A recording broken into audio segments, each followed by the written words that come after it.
आणम नमो सिद्धाणम नमो आयरियाणम नमो वज्रायाणम नमो लोये सवसाहुणम मोक्ष मार्गस्य नेतारम वेत्तारम कर्म भूभृताम ज्ञातारम विश्वतत्त्वानां वंदे तद्गुण लब्धये। बहुत बढ़िया अपना चल रहा है वर्णन अभी 7वें अध्याय में। अणुव्रत महाव्रत, अणुव्रत के बारे में हमने पढ़ा था। महाव्रत की शुरुआत हुई थी। महाव्रत मुनियों के होते हैं, गृहस्थों के महाव्रत नहीं पाए जाते हैं। गृहस्थों के जो व्रत होते हैं उसे अणुव्रत कहा जाता है। इनफैक्ट आरिका माताओं के भी महाव्रत नहीं कहलाते हैं, वो महाव्रत अलग चीज है। अब उसमें सबसे पहला है अहिंसा महाव्रत। अपन ने कल देखा था अहिंसा महाव्रती 6 काय के जीवों की हिंसा का त्यागी होता है संकल्प पूर्वक। तो इसमें सबसे पहला ये था कि अहिंसा महाव्रती क्या क्या कार्य नहीं कर सकता है। कोई अहिंसा महाव्रती होगा तो वो क्या क्या कार्य नहीं कर सकता है, ये अपने को आज पढ़ना है। पढ़िए, अहिंसा महाव्रती क्या क्या कार्य नहीं करता है। प्रश्न नंबर 24 पढ़िए। हाँ पढ़िए नीलिमा जी। जय जिनेन्द्र। अहिंसा महाव्रती क्या क्या कार्य नहीं करता है। मुनिराज, शिला, पत्थर आदि कठोर एवं मिट्टी आदि कोमल पृथ्वी को खोदना, तोड़ना, लकीरें करना, चोट पहुंचाना आदि कार्य को ना करते हैं, ना करवाते हैं और ना करते हुए की अनुमोदना करते हैं, क्योंकि इन कार्यों से पृथ्वी कायिक जीवों की विराधना होती है। मुनिराज, मेघ, बर्फ की बूंद आदि में रहने वाले जल कायिक जीवों को स्पर्श, संघटन, उससे पाद प्रक्षालन आदि के द्वारा कृत कार्य अनुमोदना से बाधा नहीं पहुंचाते हैं। मुनिराज, शीत, ज्वरादि के उत्पन्न होने पर भी ज्वाला, अंगार, अग्नि की शिखा आदि को काम में नहीं लेते हैं। ना वे हाथ से या अन्य किसी उपाय से बुझाते हैं, ना धात करते हैं। वे कभी अग्नि के प्रकाश में रहने की इच्छा नहीं करते हैं। अग्नि का संभारम करने से अग्नि कायिक जीवों की हिंसा होती है, अतः इसको मुनिराज छोड़ देते हैं। शरीर में अनेक प्रकार की दाह होने पर भी मुनिराज वस्त्र से, पंखे से, हाथ से, वस्त्र के कोने से, पत्ते से, दूसरे के द्वारा भी हवा नहीं करवाते हैं, क्योंकि ऐसा करने से वायु कायिक जीवों की एवं उनके आश्रित जीवों की हिंसा होती है। वे उष्णता से पीड़ित हो अपने मुख से भी हवा यानी फूंक नहीं करते हैं। मुनिराज, अंकुर, बीज, पत्र, पुष्प आदि के आश्रित रहने वाले वनस्पति कायिक जीवों का छेदन, भेदन, पीड़न, वध, बाधा, स्पर्श और विराधना आदि न स्वयं करते हैं, न दूसरों से कराते हैं। वे गमनागमन में सेवाल और पुष्पिका यानी फफूंद आदि में रहने वाले अनंतकाय जीवों की हिंसा नहीं करते हैं। द्विंद्रिय आदि त्रस्त जीवों की भी नवकोटि से हिंसा नहीं करते हैं। देखिए, त्रस्त जीवों की हिंसा तो वास्तव में नहीं करेंगे, क्योंकि वो तो अणुव्रति ही नहीं कर रहा है, तो महाव्रति की क्या बात है। महाव्रति में और विशेष क्या है। 6 काय के जीवों की हिंसा का त्याग है ना, पहले पैराग्राफ में है पृथ्वी कायिक। तो पृथ्वी कायिक जीवों को कि पहाड़ खुदवाना, है ना, पहाड़ टुटवाना और पत्थर खुदवाना, है ना, तोड़ना फोड़ना, ये सब कार्य वो नहीं करते, ना करते हैं, ना करवाते हैं, ना करते हुए की अनुमोदना करते हैं। मुनिराजों का ये कार्य नहीं है कि शिला पत्थर आदि के तोड़ने फोड़ने इन सब कामों में लगे रहेंगे। न स्वयं करेंगे, न करवाएंगे, न करते हुए की अनुमोदना करेंगे। उनका वो कार्य नहीं है। महाव्रती है वो, कि पृथ्वी का एक जीवों की हिंसा का दोष है उसमें, और महाव्रत है तो 6 काय की जीवों की हिंसा का त्याग है। मुनिराज ये काम नहीं करते हैं कि क्या बोलते हैं कि सड़कें बनवा रहे हैं या कुछ चीजें बनवा रहे हैं, तोड़ने में लगे हैं, कुछ पत्थरों को तोड़ने के प्रोजेक्ट कर रहे हैं। नहीं, ये कार्य नहीं है मुनिराज का। वास्तविक मुनि अवस्था वो नहीं है। दूसरा कि जो बर्फ, अब गर्मी है तो क्या करें, बर्फ का सहारा लिया, थोड़ी ठंडी का सहारा लिया, या फिर एसी वगैरह लगवाया, ये कार्य नहीं होगा, वो वायु में आएगा। अभी सिर्फ पानी की बात करते हैं कि बर्फ आदि का सहारा लिया कि अरे आम का रस खा रहे हैं तो क्या थोड़ा बर्फ डाल के खा ले, या पानी पी रहे हैं तो थोड़ा बर्फ ठंडा, नहीं, ये सब काम नहीं होगा। अपने पाँव में गर्मी लग रही है, बहुत ज्यादा छाले वगैरह हो गए तो क्या कि पाद प्रक्षालन बर्फ आदि के उससे कर दे, नहीं, वो बिल्कुल नहीं करवाएंगे। उसमें महाहिंसा है जलकायिक जीवों की। ठीक, तीसरा कि कितनी ठंड पड़ जाए, तो ठंड में ऐसा नहीं होगा कि चलो क्या है मुनिराज को बहुत ठंड लग रही क्या करेंगे, चलो थोड़ा सा हाथ सेक लें, कमरे में ही भैया अलाव जल रहा है, नहीं, ये कमरे के बाहर या फिर अंदर हीटर लग रहा है, ये कार्य नहीं है। मुनिराज ये सब कार्य नहीं करते। अग्नि के प्रकाश में रहेंगे क्या, जिससे क्या है कि थोड़ा सा गर्मी की वो फील आएगी तो अच्छा लगेगा, नहीं, अग्निकायिक जीवों की हिंसा का त्याग है उनका। तीसरी चीज, चौथी चीज वायुकायिक, कि कितनी गर्मी लगने लग जाए तो भी वो हवा नहीं करेंगे स्वयं को। अब वो हवा किसी भी चीज से हो सकती है, पंखे से करो, वस्त्र से करो, हाथों से करो, किसी से भी, पत्तों से, किसी से भी हवा नहीं करेंगे, ना करवाएंगे, किसी को बोलेंगे कि करो आप हवा हमारे लिए, वो नहीं करेंगे मुनिराज बिल्कुल भी। वायुकायिक जीवों की हिंसा के त्यागी होते हैं वो।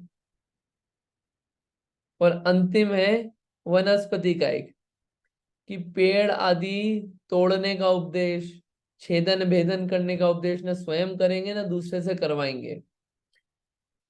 ये सब कार्य मुनिराज के नहीं है। गमन आदि भी करेंगे तो पुष्प आदि पे पांव रख के नहीं निकलेंगे, फूल आदि पे, फूल और इन सब चीजों का उपयोग नहीं करेंगे, क्योंकि वो वनस्पति कायिक जीवों की हिंसा के त्यागी होते हैं। ये बहुत विशेष बातें हैं। ये इतना करना वास्तव में बहुत बड़ा कार्य है, बहुत मेहनत वाला काम है। कितना परिश्रम सहन करना पड़ता है कि ठंड लग रही है, वस्त्र भी नहीं और हीटर भी उपयोग नहीं कर रहे हो आप, गर्मी लग रही है, आप किस किस एरिया में हो, उस गर्मी में आप पंखा वगैरह का उपयोग नहीं कर रहे हो, उसको शांत भाव से उसमें रहना वास्तव में तपस्या है वो। ये सब बातें हैं, ये मुनिराज महाव्रती जो होते हैं उनके ये सब कार्य नहीं बनते हैं, वो इन सब कामों में नहीं लगते हैं। वो तो सिर्फ ज्ञान ध्यान तप में लीन रहते हैं और इन कार्यों में बनने के लिए मुनिराज बने हैं। ये जितने भी कार्य है ना, ये सब कार्य गृहस्थों के हैं। और कुछ भी कार्य करना है, ये सब तो गृहस्थ लोग करते हैं, ये सब कार्य गृहस्थ पंखा भी उपयोग करता है, सब करता है, करना अच्छी बात नहीं है, करता है, उसके त्याग नहीं है उसका, लेकिन इनको तो त्याग है इस चीज का। त्याग होने के बाद उस चीज का उपयोग करना दूषण है व्रत में, तो उसका उपयोग नहीं किया जाता है मुनियों के द्वारा। ठीक है, ये क्लियर है सबको। और 2 से 5 इंद्रिय जीवों की हिंसा के त्यागी होते हैं, वो तो पहले ही आपको बता के आए हैं, अणुव्रत में ही आ गई थी अपने को बात समझ में वो। ठीक है, अहिंसा महाव्रती की बात समझ में आ गई होगी। लेकिन इन सब बातों से अपने को 2 चीजें पता चलती है, मुनिराज का स्वरूप, और दूसरा हम जब मुनि बने, हम जब उस पद में जाएं तो हमें क्या कार्यों से बचना, इतनी सामर्थ्य अपने आप में पैदा करना कि अपने को प्रॉब्लम ही नहीं आए इस प्रकार की। ये सब चीजें सीखने को मिलती है, ऐसा पढ़ते हैं तो ये जान के बस ये बात ग्रहण करना है। संसार में सब तरह की चीजें देखने को मिलेगी कि क्या क्या कार्य चल रहे हैं, अलग अलग अवस्थाओं में अलग अलग पद धारण करते हुए होता है। व्यक्ति वैराग्य धारण करता है, बहुत वैराग्य परिणाम भी रहते हैं, व्रत भी लिए जाते हैं, त्याग भी किए जाते हैं, लेकिन समय आते शिथिलता आ जाती है, व्रतों में चोट पहुंचती है, फिर गड़बड़ियां भी आती है, अपने को देखने को भी मिलती है। लेकिन उसकी आलोचना निंदा या प्रचार करने के बजाय उनसे सीखने का कि ये कार्य मुनिपद के योग्य नहीं है, तो ये कार्य हम नहीं करेंगे कभी, हम जब बनेंगे तो हमको नहीं करना है, और हमको इतनी तैयारी करना है कि हमको ये काम नहीं करना पड़े कभी ऐसा। तो सब सीखने लायक बात रहती है, पढ़ के वास्तविक जीवन देख के ये सब ग्रहण करना योग्य है, ऐसा इसको ग्रहण करना चाहिए।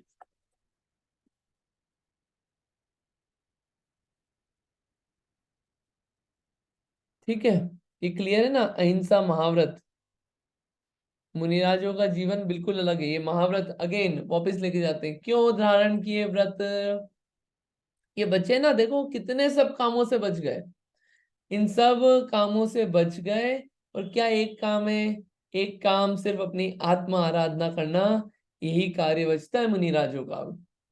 बाकी कामों में उलझना मुनि जीवन का कार्य नहीं है। आपको और विशेष पढ़ना हो इसको तो मूलाचार में पढ़ना आप। मूलाचार ग्रंथ है जिसमें मुनियों का जीवन कैसा होता है, मुनि जीवन के रूल्स, वो आपको सब उसमें मिलेंगे, वो देखने योग्य है। अभी तो यहाँ पे ये शॉर्ट में बताया गया है। ठीक है, चलो अहिंसा, कोई किसी को प्रश्न। अहिंसा महाव्रत पालन करने से क्या लाभ है, क्या लाभ है अहिंसा महाव्रत पालन करने से। हम्म, हाँ पढ़िए, कंटिन्यू करिए। अहिंसा महाव्रती के यत्नाचार पूर्वक प्रवृत्ति करने से यदि उससे कोई जीव मर भी जाए तो उसके कर्मों का बंध नहीं होता है, तथा उसके मन वचन काया की शुद्धि होने से उसके आत्मा की शुद्धि और बढ़ जाती है।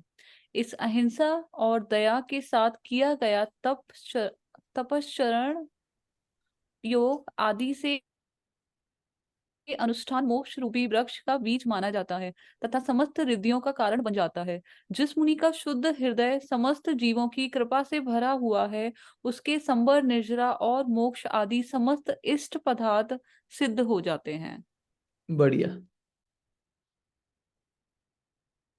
अब ये क्या है कि क्या लाभ है, एक बहुत बड़ा लाभ है कि अपन ने बात पहले भी करी है कि यत्नाचार पूर्वक, यत्नाचार मतलब देख संभाल के, बिना प्रमाद पूर्वक अगर प्रवृत्तियां होती है, अहिंसा महाव्रती है, त्यागी है, देख के चल रहे हैं, फिर भी कोई जीव की हिंसा हो जाए तो जीव हिंसा का दोष नहीं लगेगा।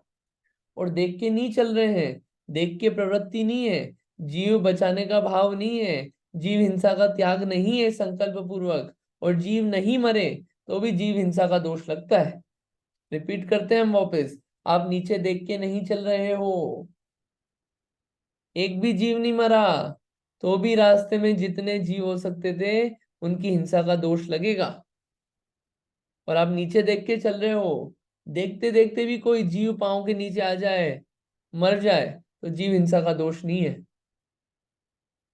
क्योंकि यहाँ पे जो दोष है वो किसका है कि आपकी प्रवृत्ति कैसी थी, प्रमाद तो नहीं था, यत्नाचार पूर्वक कार्य किया कि नहीं आपने देखभाल के, उससे है कि जीव का मरना और जीना उसके आयु कर्म पे है, वो उसके आयु कर्म से बचेगा और मरेगा। आपके मारने से ना मरेगा, ना आपके बचाने से बचेगा। इन आपके भाव क्या है, उन भावों के अकॉर्डिंग आपकी क्या प्रवृत्ति थी, उसके अकॉर्डिंग आपको फल है पाप पुण्य का। इन दोनों बातों को ऐसा समझना चाहिए।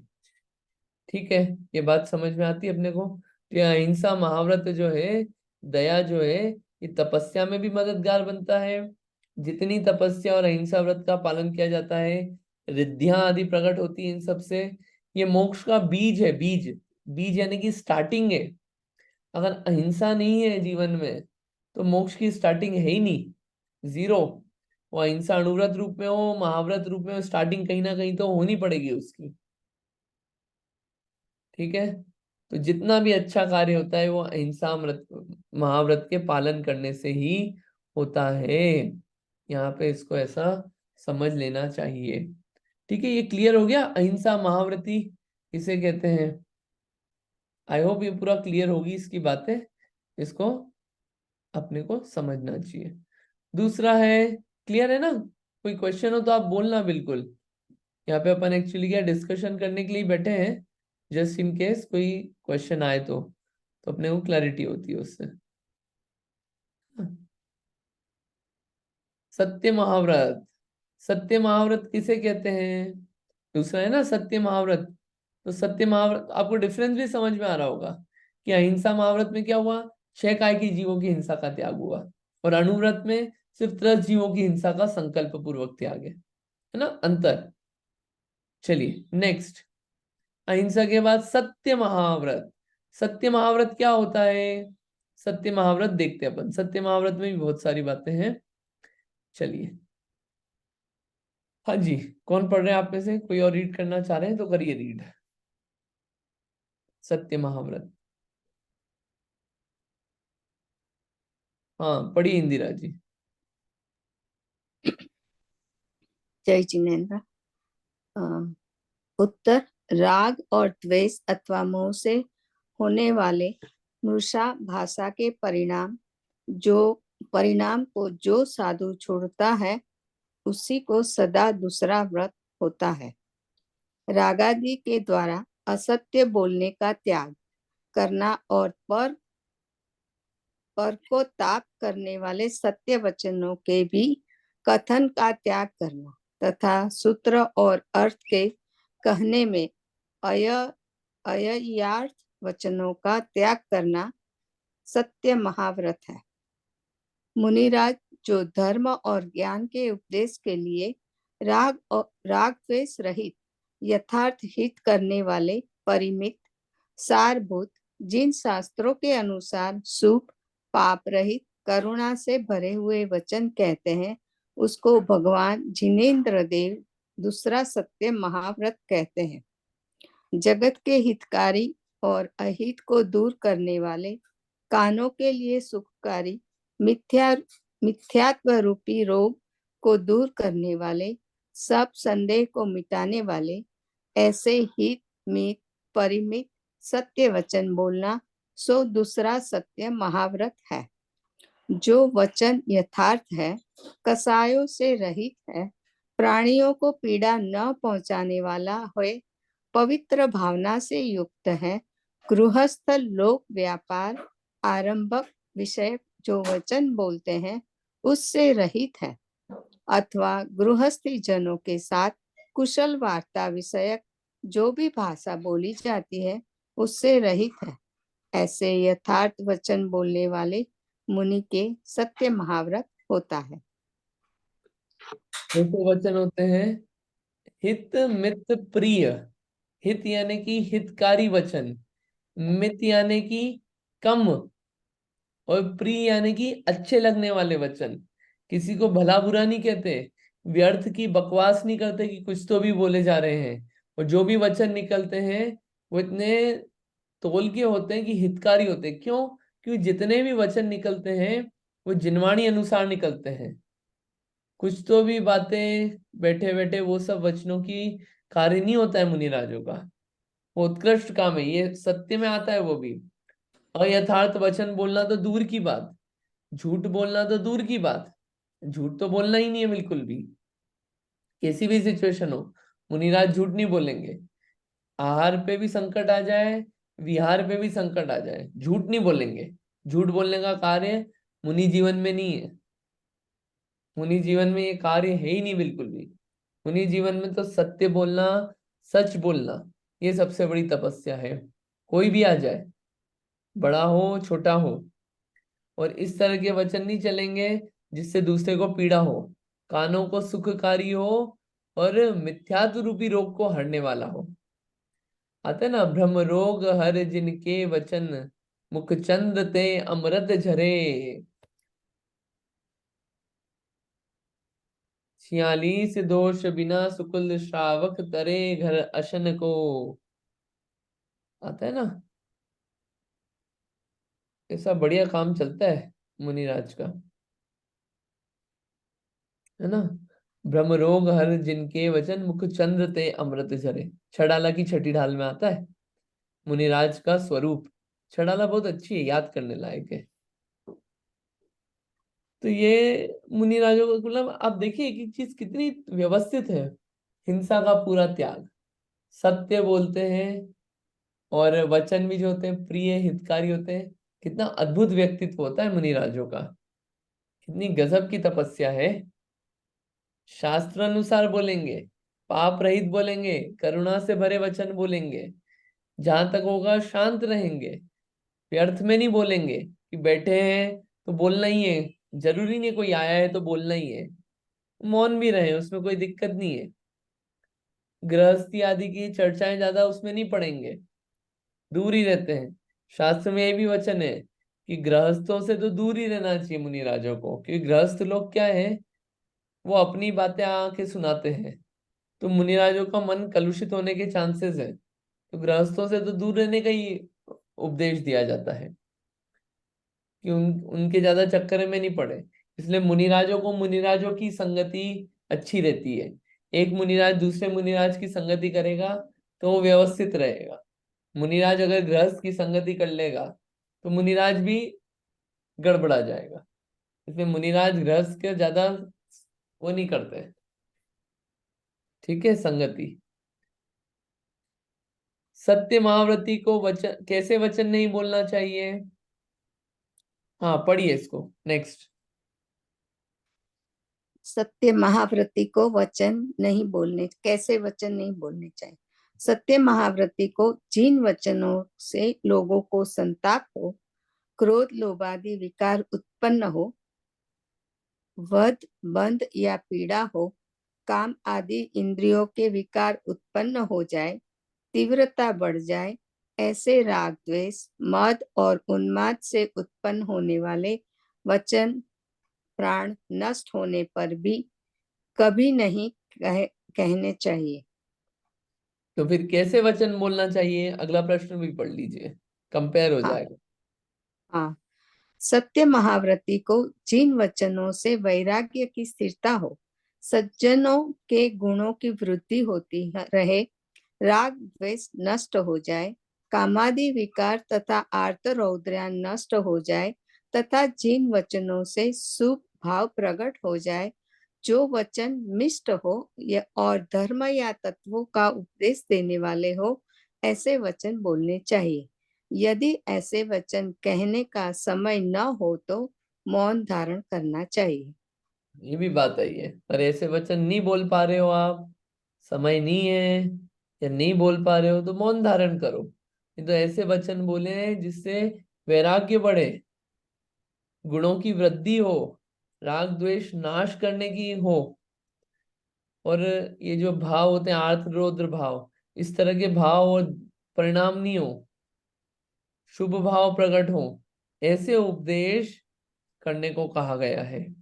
इसलिए जो भी उपदेश मुनिराज करते हैं वो जिनवाणी के आधार से ही करते हैं, कि जिनवाणी हमेशा वीतरागता बढ़ाने वाली, आत्मरोध परिणामों को घटाने वाली, शुभ और शुद्ध भाव को प्रकट करने वाली, धर्म को प्रकट करने वाली, गुणों को वृद्धि कराने वाली होती है। इसलिए मुनिराजों का उपदेश उसके अकॉर्डिंग होता है जितनी भी बात होती है। इसलिए मुनिराज लीन भी ज्ञान ध्यान तप में रहते हैं, जिसमें लीन रहेंगे वो वही बात करेंगे। अगर लीन रहेंगे दुनिया की बातों में तो वो उसी तरह की बातें निकलेगी हमेशा। इसलिए उन बातों में ज्यादा नहीं पढ़ते। कोई सुना भी गया तो ठीक है, आगे बढ़ के उसमें नहीं पढ़ते हैं। इस तरह के वचन नहीं कहते कि लोगों को क्रोध आ जाए, लोभ बढ़े लोगों का जीवन में।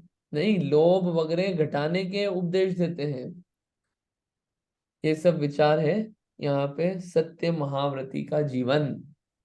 झूठ का तो नामो निशान ही नहीं है। ये सत्य महाव्रत पालन करने से क्या लाभ होता है, एक मुख्य व्रत पॉइंट है यहाँ पे, कि जितनी भी श्रेष्ठता है वो सत्य महाव्रत से आती है। एक ये है कि दिखाने वाली सरस्वती श्रेष्ठ बुद्धि, जो श्रेष्ठ बुद्धि है वो सत्य महाव्रत से आती है। आप देखना, जो जितना सत्य बोलता है, जितना ज्यादा मौन रहता है, उसका जो बुद्धि है उतनी ज्यादा खिली हुई होती है। लोक में भी आप देखना, जो जितना शांत सत्य रहता है उसकी बुद्धि उतनी खिली हुई रहती है। क्यों? उपयोग इतना सूक्ष्म रहता है कि बातें क्षयोपशम सब अच्छा रहता है। जो जितना व्यर्थ की बकवास करता है, जो जितना अशांत रहता है, जितना इधर उधर की बातें करता है, उसका उपयोग इतना ज्यादा डुलमुल रहता है कि उसकी बुद्धि जो है और ज्ञान जो है वो क्षीण रहता है, अधिक याद भी नहीं रहता, और किसी का बहुत खिलावा होता है। ये भी एक कारण बनता है। सरस्वती वरदान, बुद्धि की श्रेष्ठता सत्य वचन के द्वारा ही होती है। सत्य वचन में यथार्थ वचन को भी लेना, हित मित प्रिय वचनों को भी लेना, जैसा है वैसा कहना या फिर मौन रहना, इस तरह के वचनों को सत्य महाव्रत में लिया जाता है। इसको और विशेष पढ़ना हो तो मूलाचार ग्रंथ में देखना चाहिए। यहाँ पे मूलाचार प्रदीपिका लिखा है, ये प्रदीपिका उसी पे और विशेष वर्णन है, मूलाचार ग्रंथ लिखा गया है। तो महाव्रत हो गए, अहिंसा और सत्य महाव्रत। तीसरा अचौर्य महाव्रत, कि चौरी का पूर्णतः त्याग, उसे क्या कहते हैं? अचौर्य महाव्रत। अचौर्य महाव्रत क्या होता है? पढ़िए। हाँ जी, और किसी को पढ़ना है ये? हाँ जी, आनंद जी बोलिए। अचौर्य महाव्रत किसे कहते हैं? ग्राम में, नगर में या वन में पराई वस्तु को देखकर जो उसे ग्रहण करने के भाव को छोड़ता है, उसको तीसरा महाव्रत होता है। किसी गांव, खेत, वन, पर्वत, घर, जंगल व मार्ग आदि में पड़ी हुई, भूली हुई, खोई हुई या रखी हुई छोटी बड़ी बहुत कम दूसरे की वस्तु को कभी ग्रहण नहीं करना है। उसे काले सर्प के समान समझकर अलग हट जाना है। इसको तीसरा अचौर्य महाव्रत कहते हैं। ग्राम आदि में गिरी हुई, भूली हुई इत्यादि जो कुछ भी छोटी बड़ी वस्तु है और जो पर के द्वारा संग्रहित है, ऐसे परद्रव्य को ग्रहण नहीं करना, सो अदत्त परित्याग नाम का महाव्रत है। मन वचन काय पूर्वक दूसरे राज्य आदि तथा धन आदि अथवा अल्प भी वस्तु बिना दिए ग्रहण न करना, यह मुनियों का अदत्त ग्रहण त्याग नाम महाव्रत है। शुभ बुद्धि से जल और मिट्टी को भी बिना दिए ग्रहण नहीं करना अचौर्य महाव्रत। ये कितना दिया हुआ है कि इनफैक्ट जल और मिट्टी भी बिना दिए हुए ग्रहण नहीं करते। ऐसा नहीं हुआ कि पानी रखा है, चलो पानी भर लूं मैं अपने लिए। मिट्टी भी बिना दिए नहीं लेंगे, हाथ आदि धोना है तो। छठाला की छठी ढाल की तीसरी लाइन आपको याद है? किसी को छठी ढाल की तीसरी लाइन किसी को याद है? याद है किसी को यहाँ पे? छह ढाला की सिक्स्थ ढाल और थर्ड लाइन।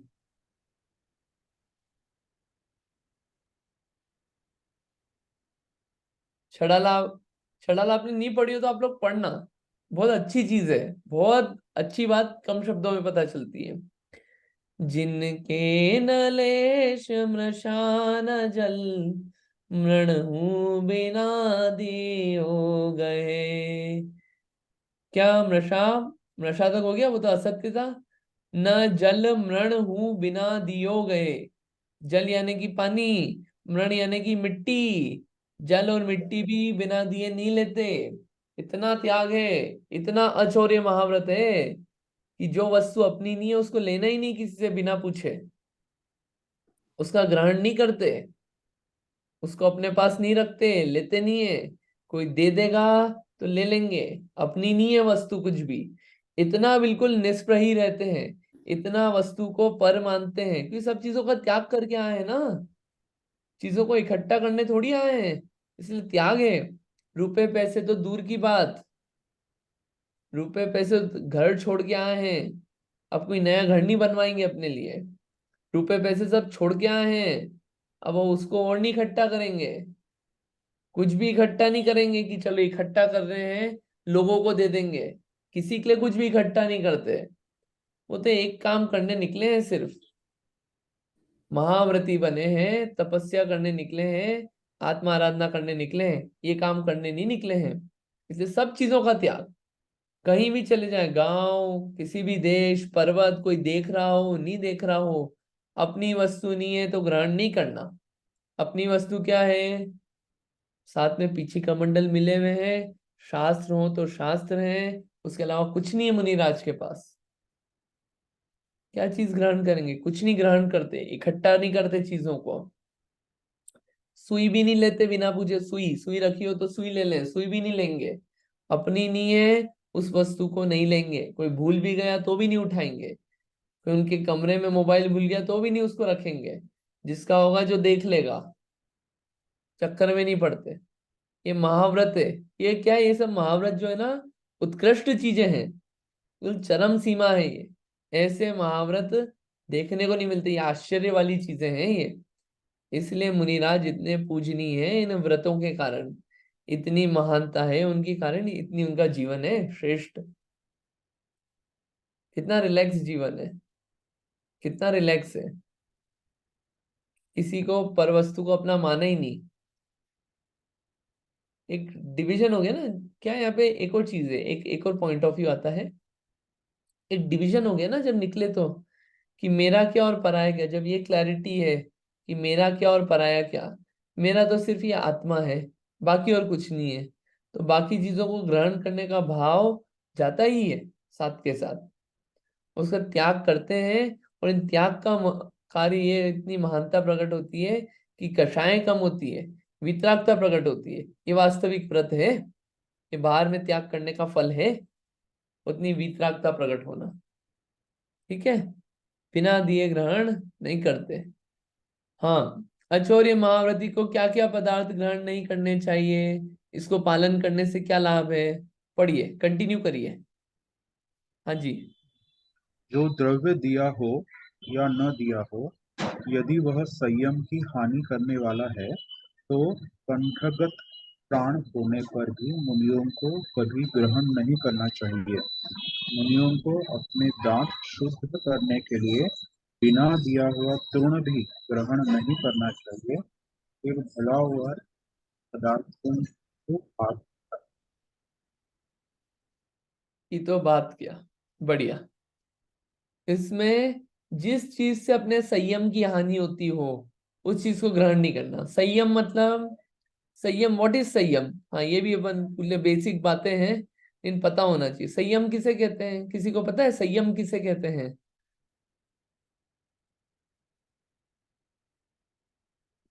किसी को पता है संयम किसे कहते हैं?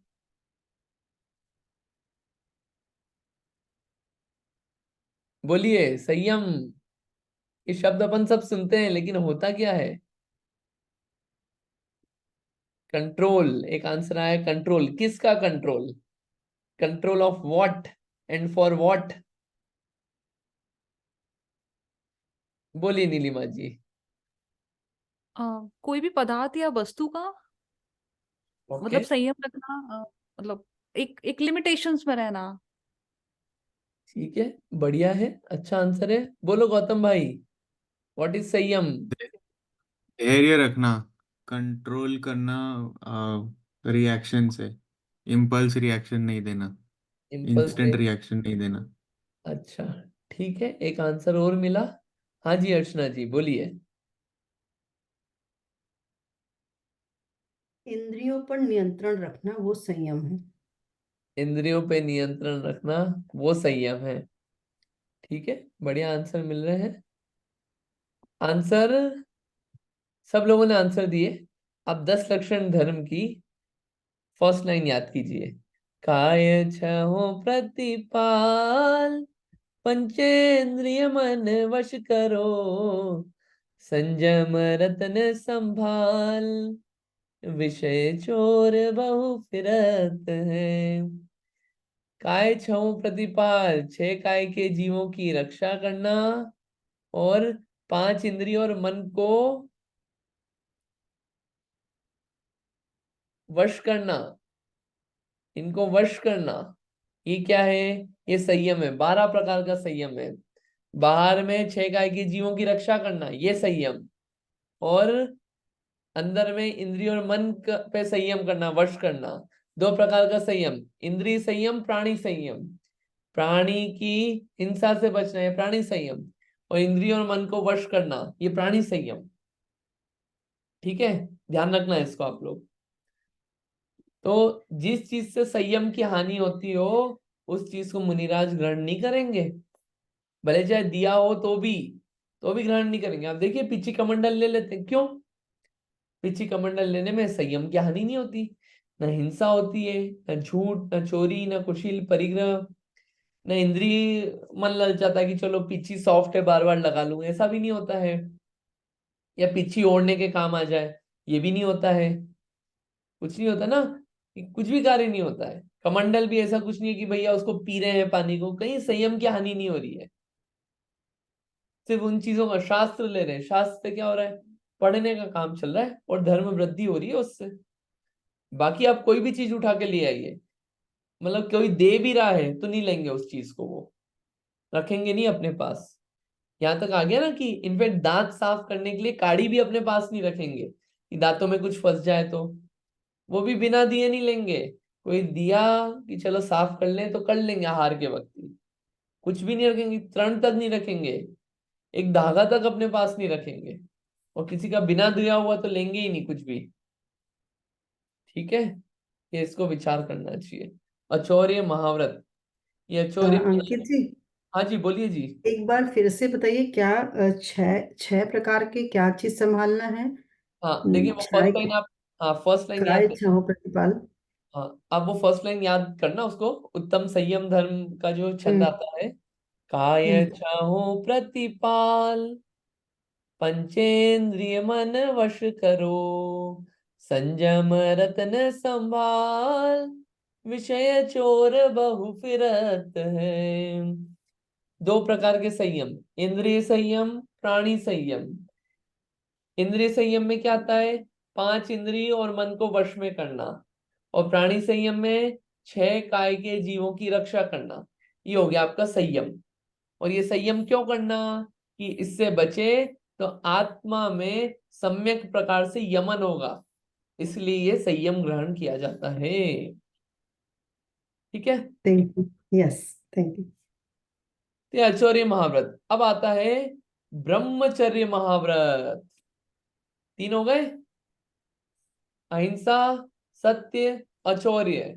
अब अगला आता है ब्रह्मचर्य महाव्रत। एक ब्रह्मचर्य अणुव्रत देख के आए थे। ब्रह्मचर्य अणुव्रत अलग चीज है और महाव्रत अलग चीज है। क्या होता है ब्रह्मचर्य महाव्रत? पढ़िए इसको। हाँ जी, कौन पढ़ रहा है आप में से? पढ़िए, किसी किसको रीड करना है?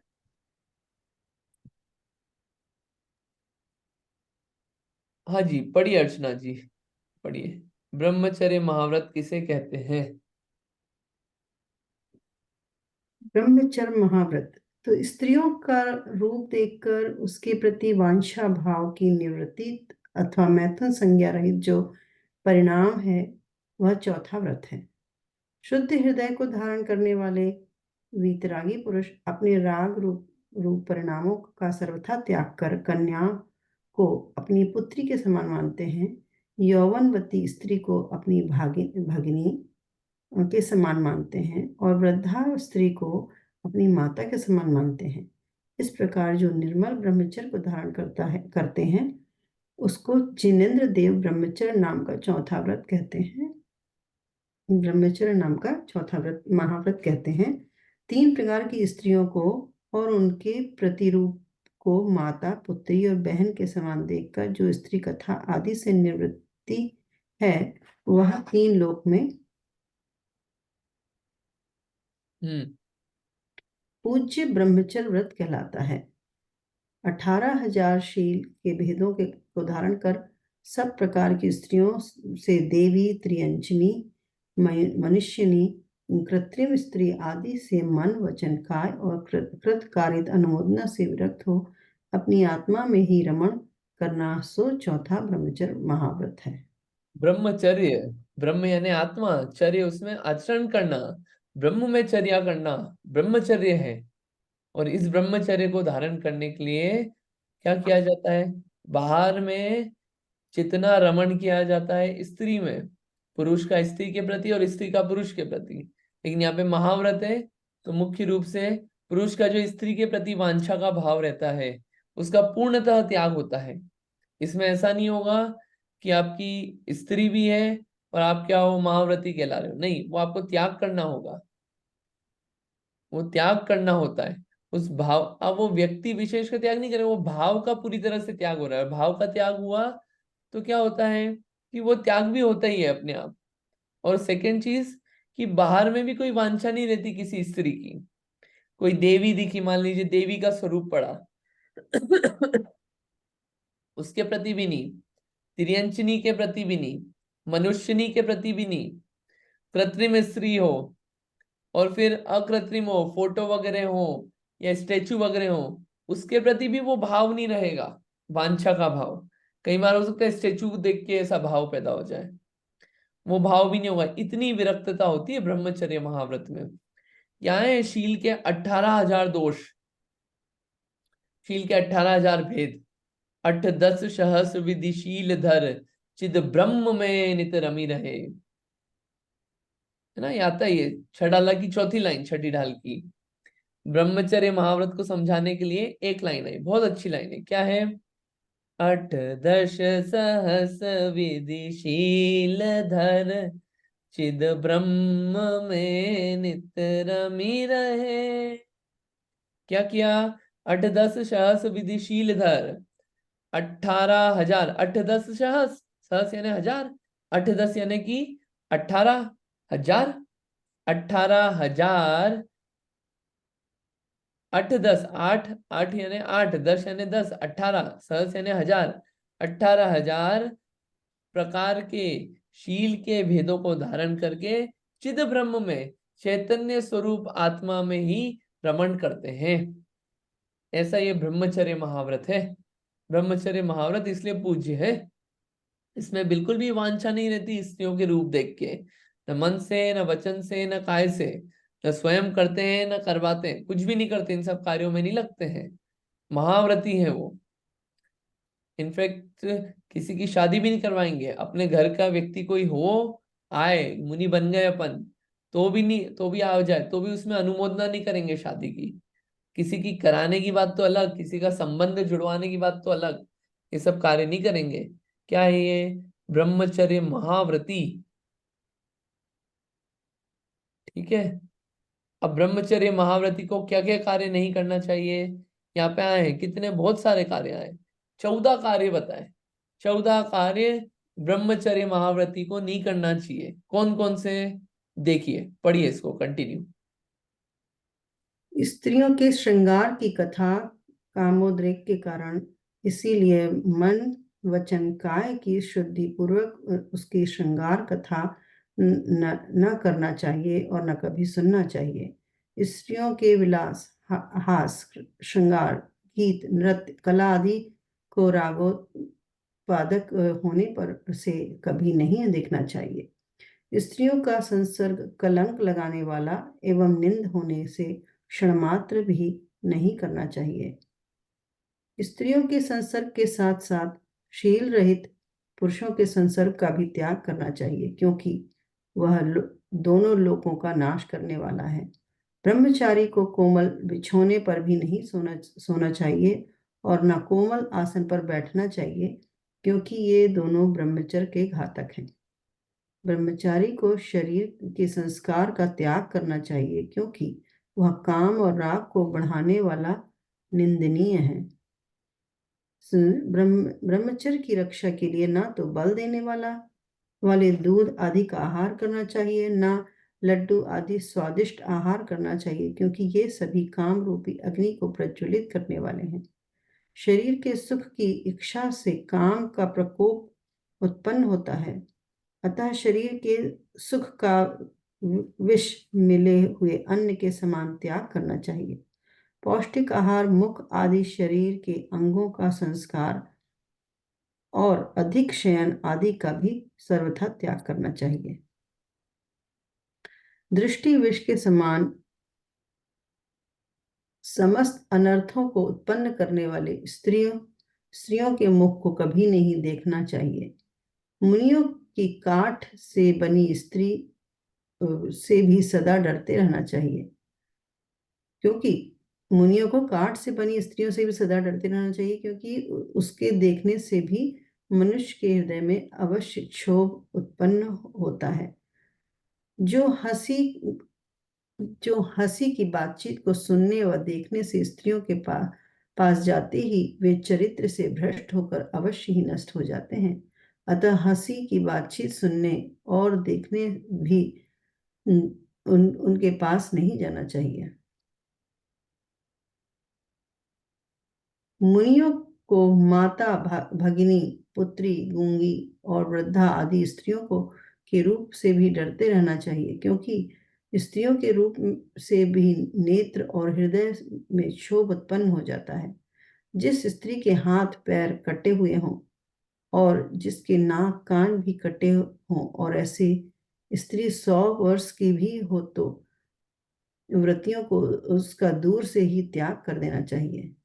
ना ब्रह्मचर्य महाव्रत इतना इम्पोर्टेंट है कि अगर इसमें अगर दूषण लग गया तो बहुत दूषण लगता है व्रत में इसमें। तो इसलिए बहुत एक एक चीज, मतलब आगे 9 बाढ़ भी आएगी, शील की 9 बाढ़ आएगी, बहुत सारी बातें आएगी। लेकिन यहाँ पे ब्रह्मचर्य महाव्रत में ऐसे वचन भी नहीं सुनना। स्त्रियों के श्रृंगार की कथा ही सुनने में मन लग जाए तो वो सुन के ऐसा लगने लगे, बिल्कुल ऐसा अंदर से भाव पैदा हो जाए, तो वो बिल्कुल दूषण लगा सकता है। वो नहीं सुनना, ना उसको कहना। फिर स्त्रियों के नृत्य आदि ये सब देखने का त्याग, क्योंकि शहर में रहेंगे, निकलेंगे, विहार होगा, सब चीजें आएगी, लेकिन उसमें बुद्धि पूर्वक देखने का त्याग किया जाता है वास्तव में। क्योंकि वो अगर उसमें लग गए, त्याग नहीं किया उस चीज का, तो बहुत राग उत्पन्न होने की संभावनाएं रहती है। और वो जो राग उत्पन्न होगा वो बहुत दूषण लाएगा ब्रह्मचर्य महाव्रत में। इसलिए उसको दूर से ही मना किया जाता है। और यानी कि स्त्रियों से संपर्क और संसर्ग ये बिल्कुल क्षण मात्र भी नहीं करना। यानी कि उसमें दर्शन करने आया कोई ठीक है, इन अकेले में बातचीत करना ये सब कार्य मुनिराज नहीं करते स्त्रियों से। बिल्कुल मुनिराज तो 7 हाथ दूर रह के बात करते हैं, क्योंकि उनको अपने ब्रह्मचर्य की रक्षा करना है। अगला, कि ऐसे पुरुषों की भी संगति नहीं करते कि जो पुरुष जो हैं वो क्या है, शील रहित है। कि उनकी अगर संगति होगी, उनके संघ में ऐसे हैं, मान लीजिए जो लोग उनसे मिलने आते हैं इस तरह के हैं, उनसे ज्यादा वार्तालाप करेंगे तो वो उस तरह की बातें ही बताएंगे उनको, तो उनके भी मन में क्या है, परिणाम खराब हो सकते हैं। इसलिए संगति भी वैसी नहीं करते। और ये साथ में एक चीज होती है कि अपने ब्रह्मचर्य की रक्षा करने के लिए कि कोमल आदि चीजों पे नहीं सोते हैं, और शरीर का स्वयं संस्कार नहीं करते कि पता चले कि आज महाराज उठे हैं, चलो बाल बना ले, थोड़े अभी केशलोच नहीं किया, चलो बाल बना ले। बाल वाल बनाने का त्याग रहता है, बाल नहीं बनाते कि चलो गंगा छी बाल बनाना है, नहीं। मुंह धो लें, हाथ मुंह धो लें, तेल वगैरह लगा लें, कुछ संस्कार नहीं करते स्वयं का। ब्रह्मचर्य महाव्रती शरीर के प्रति ममत्व त्याग है, शरीर को सजाने का कार्य नहीं है। कि शरीर को सजाएंगे तो क्यों सजाए, किसके लिए सजाया है, किसको आपको लुभाना है, ये सब दूर है इन सब चीजों से। और इस प्रकार के पदार्थ खाने का त्याग किया जाता है, बचते हैं उससे, कि जिससे क्या होता है कि ज्यादा बल मिलता है। उससे क्या होता है कि जो काम रूपी अग्नि है वो और उसमें फ्यूल की तरह काम करती है, वो कि और जलती है वो उससे। तो जो गरिष्ठ रस होते हैं, गरिष्ठ पदार्थ होते हैं, उसको खाने का बिल्कुल त्याग किया जाता है, उससे बचा जाता है। ये ब्रह्मचर्य की रक्षा के लिए किया जाता है। और आगे क्या है कि स्त्रियों का मुख भी, मतलब अब आप बोलोगे कि मुख नहीं देखेंगे, यहाँ पे लिखा है मुख नहीं देखना, मतलब ये ऐसा नहीं कि कोई सामने है तो मुंह फेर लिया या आंख बंद कर ली, ऐसा नहीं। मुख नहीं देखना यानी कि उनके मुख के प्रति आकर्षित नहीं होंगे, पता चले देखे ही जाने किसी को, कि कार्य नहीं होगा। कोई बातचीत कर रहा है तो बात करने में उसकी तरफ ही देखे जाने, इतना अच्छा लग रहा है फेस देख के, ये सब कार्य नहीं करेंगे। अपनी दृष्टि नीचे कर लेंगे, या फिर ये होगा कि थोड़ा सा एक डिस्टेंस रखेंगे, क्योंकि क्या है वो बिल्कुल बहुत घातक हो सकती है ब्रह्मचर्य के लिए। कि मन में भी वो विकार भाव पैदा हो जाए तो वो दूषण लगाने वाला है चर्या में, बहुत बचा जाता है उससे।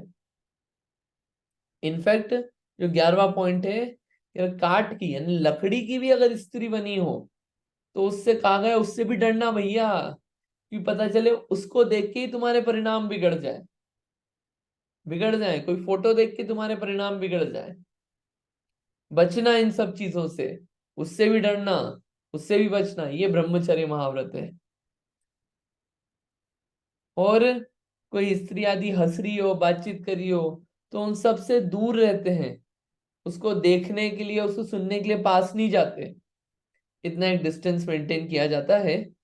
और वृद्ध स्त्री हो, कोई गूंगी हो, उससे भी बचना, क्योंकि क्या है जो नेत्र आदि हैं वो हो सकता है कि आपको पिघाल दे, आपके ब्रह्मचर्य में दूषण लगाए। और अंतिम, यहाँ तक कि ये कह दिया, कोई हाथ पांव कटे हुई स्त्री हो, नाक भी नहीं हो, कान भी कटे हो, 100 साल की हो कोई स्त्री, तो उससे भी दूरी बनाना, क्योंकि आपका ब्रह्मचर्य में दूषण लग सकता है। ये ब्रह्मचर्य महाव्रती का जीवन है, महाव्रती, अणुव्रती नहीं, महाव्रती का जीवन है। यहाँ पे महाव्रती में बहुत सारे दूषण लगने के चांसेस हैं, पूरी व्रतचर्या भंग हो सकती है। ब्रह्मचर्य महाव्रत गया, सारे महाव्रतों में दूषण लगेगा, मुनि होते हुए मुनि पद चला जाएगा। ये विचार करना चाहिए। ब्रह्मचर्य महाव्रत का यहाँ पे ये वर्णन था। आई होप ये समझ में आया होगा। और भी इसमें बातें आती है। हाँ जी, बोलिए नीलिमा जी। ये भैया काठ की स्त्री का मतलब क्या है? काठ यानी लकड़ी का बोल रहे हैं? काठ यानी लकड़ी, लकड़ी स्त्री मतलब क्या?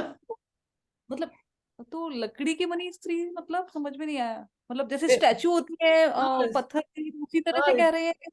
हाँ, स्टेचू वगैरह बनती है ना, लकड़ी से ओके। बनाई जाती है या पत्थरों से बनाई जाती है, उन सब से भी बचना।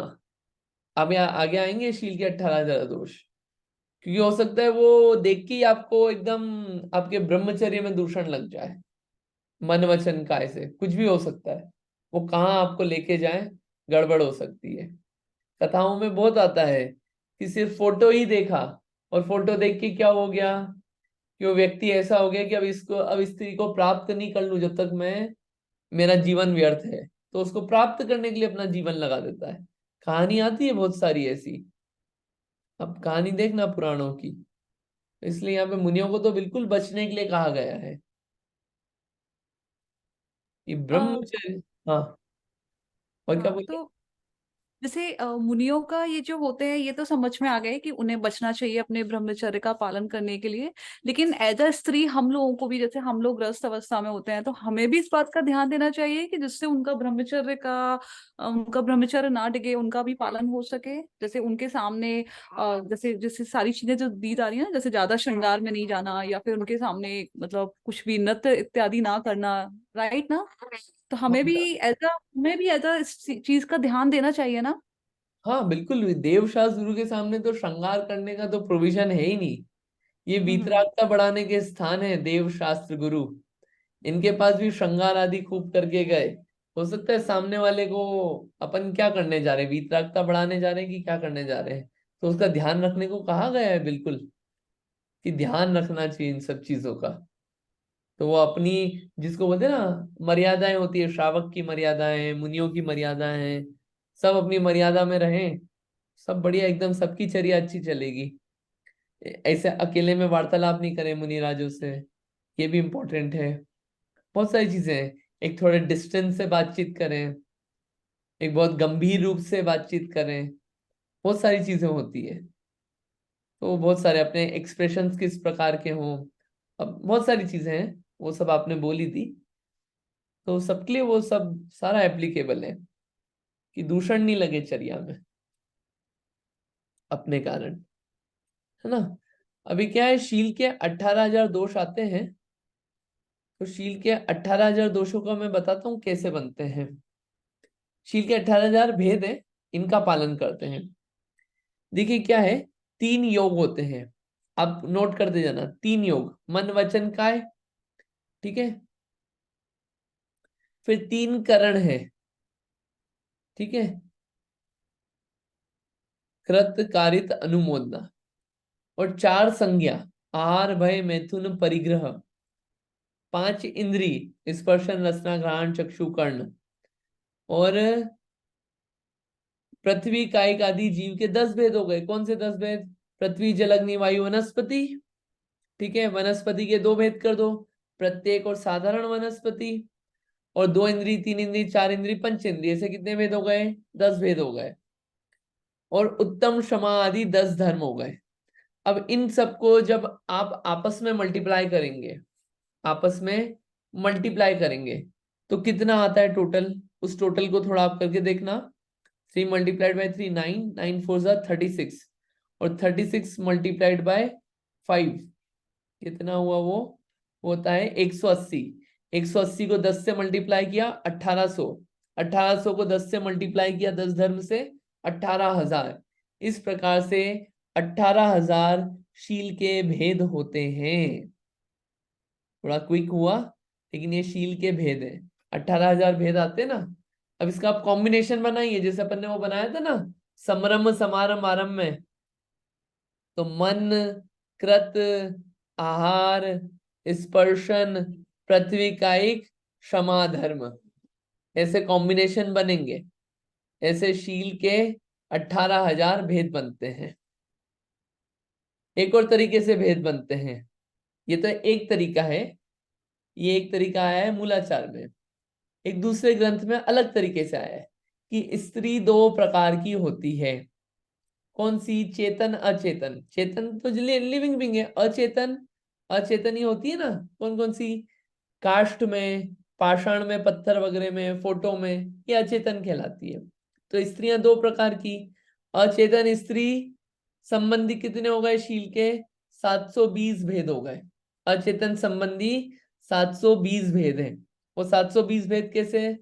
3 प्रकार की हो सकती है, काष्ठ, पाषाण और चित्र की।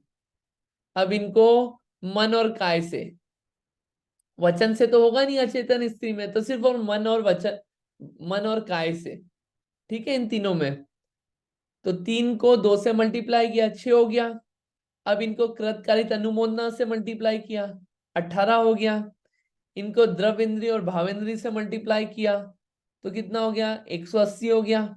5 द्रव्येंद्री 5 भावेंद्री, द्रव्येंद्री भावेंद्री का वर्णन दूसरे अध्याय में। इनको 4 कषाय से मल्टीप्लाई किया 720 भेद हो गए। तो अचेतन स्त्री संबंधी 720 भेद हो गए।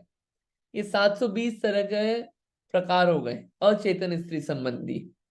और चेतन स्त्री संबंधी 17,280 भेद हो गए। चेतन स्त्री कौन कौन सी? देवांगना, मनुष्यनी और त्रियंचिनी। आपसे प्रश्न पूछते हैं हम कि अबे नारकी स्त्री को क्यों नहीं लिया गया? आपने देव वाली भी ले ली, मनुष्य भी ले ली, त्रियंच भी ले ली, नारकी वाली स्त्री का यहाँ पे क्यों नहीं भेद आया? बोलिए। अगर आपने चौथा, पांचवा, तीसरा, चौथा अध्याय साथ में अच्छे से पढ़ा होगा तो आपको इसका आंसर डेफिनेटली आएगा कि चेतन स्त्री में नारकी को क्यों नहीं लिया? नारकी वाली नपुंसक है। हाँ, नपुंसक होते इसलिए। बढ़िया। नारकी नपुंसक ही होते हैं, उसमें स्त्री पुरुष का भेद नहीं होता है। स्त्री पुरुष का भेद सिर्फ बाकी की 3 गतियों में होता है। ठीक है, तो 3 स्त्री ली, इन 3 को 3 से गुणा किया क्योंकि इनके प्रति मन वचन काय से हो सकता है। इसको कृतकालिक अनुमोदना से मल्टीप्लाई किया 27 हो गए। 5 द्रव्येंद्री 5 भावेंद्री से मल्टीप्लाई किया, कितने हो गए? 270 भेद। इसको 4 संज्ञा से मल्टीप्लाई किया तो कितने हो गए? 1080। आर भाई मैथुन परिग्रह।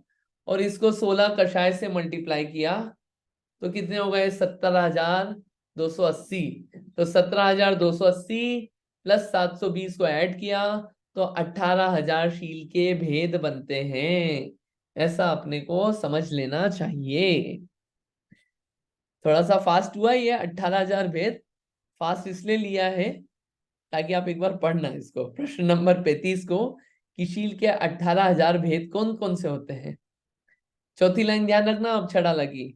8 10 सहस विधि शील धर, चिद ब्रह्म में नित्य रमी रहे। तो भेद बनेंगे। अगर आप लिखने जाओगे ना तो 18,000 भेद लिख सकते हो आप। कैसे लिख सकते हो? काष्ठ की स्त्री मन से कृत स्पर्शन द्रव्येंद्री द्वारा क्रोध कषाय संबंधी पहला भेद। फिर दूसरा भेद बनाओ आप। ऐसे भेद बनते जाएंगे। चेतन में बनाना है देवांगना संबंधी मन से कृत स्पर्शन द्रव्येंद्री संबंधी आहार संज्ञा द्वारा अनंतानुबंधी क्रोध कषाय द्वारा, ये पहला भेद हुआ। ऐसे आप 18,000 भेद बनाओ तो कितने भेद हो जाएंगे? 18,000 भेद हो जाते हैं शील के। ठीक है, एक आइडिया लगा होगा। अब पढ़ना इसको। और तो अपना ये ब्रह्मचर्य महाव्रत संबंधी बात हुई। ब्रह्मचर्य महाव्रत संबंधी अगर अपने को 10 लक्षण धर्म का वो छंद याद हो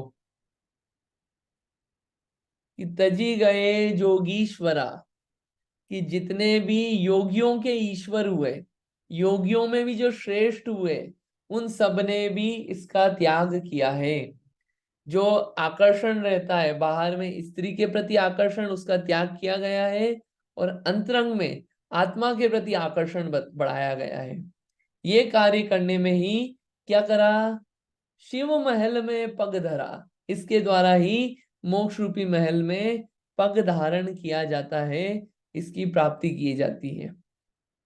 और आपको 10 धर्म की लाइनें याद हो तो उस लाइन में आता है, क्या लाइन आता है, उत्तम क्षमा मार्दव आर्जव भाव है, सत्य शौच संयम तप त्याग उपाव है। आखिरी की लाइन बहुत इंपॉर्टेंट है, आकिंचन ब्रह्मचर्य धर्म दश सार है।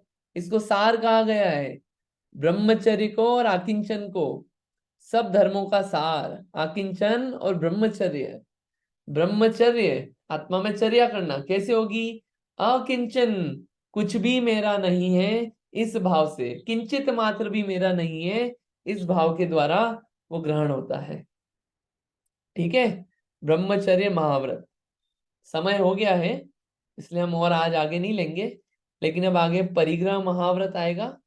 परिग्रह महाव्रत में आएगा कि मुनिराज क्या रखते हैं अपने पास, उनके पास क्या होता है, कुछ तो रखते होंगे, कैसे जीवन चलेगा। तो इसलिए परिग्रह महाव्रत समझाया, और उसके बाद फिर अपना आगे का तीसरा सूत्र कंटिन्यू होगा। अभी तो दूसरा ही सूत्र चल रहा है अपना। ठीक है, आप पढ़ना, मैं तो क्या फास्ट पढ़ा रहा हूँ ये सब, इसमें बहुत भाव है। जितना पढ़ो ऐसा लगता है वाह कैसा जीवन होता है गजब का मुनिराजों का। तो ये पढ़ने लायक है, आप रीड करना इसको। किसी को विशेष रुचि हो, मूलाचार खोलना आप, मूलाचार पढ़ते जाएंगे। आप एक बार खोलेंगे ना, पढ़ते ही जाएंगे उसको, इतना इंटरेस्टिंग लिखा हुआ है उसमें, सब काफी समझ में आता है। ठीक है, कोई क्वेश्चंस? आप लोग रिवाइज करना।